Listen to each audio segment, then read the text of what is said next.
কিন্তু আমরা যে 1 মাস রাস্তায় অবস্থান করছি, সারা বাংলাদেশের মানুষ যখন চিকিৎসা অভাবে ধুকে ধুকে মরছে, এটা একটা জাতীয় ইস্যু, এটা একটা বার্নিং ইস্যু। এটা আমরা 1 মাস পরে আমরা এই যুক্তি, এই তর্ক এর ভিতরে আমরা থাকতে চাই না।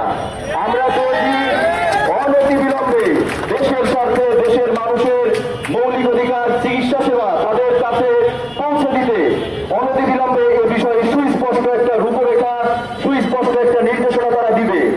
আমরা সেটা না পেয়ে আমরা অত্যন্ত ক্ষুব্ধ হয়েছি এবং আমরা তাদেরকে স্পষ্টভাবে জানিয়ে দিতে চাই, দেশের মানুষের স্বাস্থ্য সেবা নিয়ে বাংলাদেশের মানুষ ডাক্তারের অভাবে চিকিৎসা নিতে পারছে না।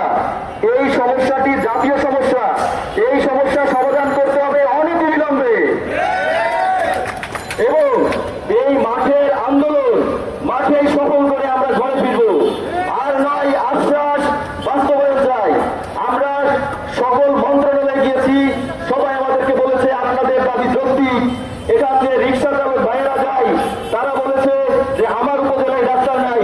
এই মুহূর্তে আমার সামনে যে সকল সাংবাদিক ভাইয়েরা আছেন, আপনারা বলবেন আপনার উপজেলাতে এই মুহূর্তে কতজন ডাক্তার?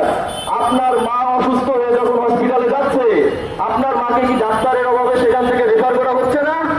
আপনারা এগুলোর উত্তর দিবেন। বাংলাদেশের সবাই চাই ডাক্তার নিয়োগ হোক, তাহলে মন্ত্রণালয়ের কেন এত প্রহসন?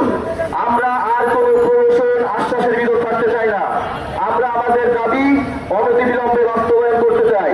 সেটা যতক্ষণ না পর্যন্ত পূর্ণাঙ্গভাবে একটা সুস্পষ্ট কথা না আসবে, আমরা এই অবস্থান ছাড়ব না। ধন্যবাদ সবাইকে।